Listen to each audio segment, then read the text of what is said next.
Hi friends, welcome back to promo vlogs.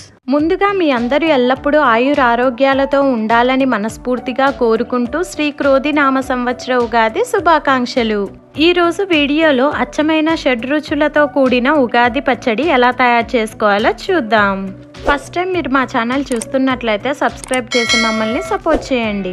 ముందుగా ఒక 20 గ్రాముల విత్తనాలు తీసిన చింతపండును తీసుకొని శుభ్రంగా కడిగి ఇలా తీసుకోండి. ఇప్పుడు ఇందులోకి చింతపండు మునిగేంత వరకు నీళ్లను పోసుకొని ఒక 30 నిమిషాల పాటు నాననివ్వాలి.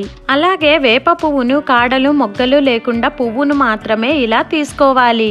ఇప్పుడు వీటిని అరచేతిలోకి తీసుకొని నెమ్మదిగా ఇలా రబ్ చేస్తే పువ్వు రేకులు విడిపోతాయి. ఇలా విడిపోయిన పువ్వు రేకులని 1 స్పూన్ వచ్చేలాగా తీసుకోండి. అలాగే 15 మిరియాలు, అర టీ స్పూన్ కల్లుప్పు వేసుకొని బాగా మెత్తగా దంచండి. ఇలా మెత్తగా దంచుకున్న తర్వాత పక్కన పెట్టుకోవాలి. వగరు కోసం ఇలాంటి మామిడి పిందెలను మాత్రమే తీసుకోవాలండి. ఈ మామిడి పిందెల్లోనే వగరు ఉంటుంది. ఇప్పుడు వీటిని చిన్న చిన్న ముక్కలుగా కట్ చేసుకుందాం.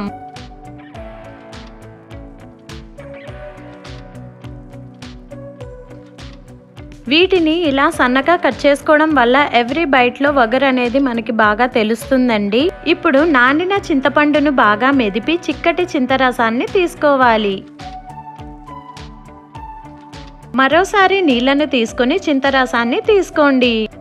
మరీ నీళ్ళగా కాకుండా ఇలా చిక్కగా చింతరసాన్ని తీసుకోవాలి. ఈ చింతరసంలోకి ఉప్పు కారం కోసం దంచిపెట్టుకున్న అర టేబుల్ స్పూన్ మిరియాలు, ఉప్పు, తీపి కోసం పావు టేబుల్ స్పూన్ బెల్లం తరుగు, చేదు కోసం 1 స్పూన్ వేప పువ్వు, వగరు కోసం తరిగి పెట్టుకున్న మామిడి ముక్కలు వేసుకుని బాగా కలపండి. బెల్లం కరిగితే చాలు, షడ్రుచుల ఉగాది పచ్చడి తయారైనట్లు. ఇలా ఉగాది పండుగ రోజు ఉగాది పచ్చడి తయారు చేసి భగవంతుడికి నైవేద్యంగా సమర్పించి ఆ తరువాత ప్రసాదంగా తీసుకోండి. ఈ ఉగాది పచ్చడిని మీరు ట్రై చేసి ఎలా కుదిరిందో కామెంట్ చేయండి. ఈ వీడియో మీకు నచ్చినట్లయితే మీ ఫ్యామిలీ అండ్ ఫ్రెండ్స్ కి షేర్ చేయండి. ఇలాంటి సింపుల్ అండ్ టేస్టీ రెసిపీస్ కోసం ప్రొమో వ్లాగ్స్ ఛానల్ ని సబ్స్క్రైబ్ చేసుకోవడం అస్సలు మర్చిపోకండి.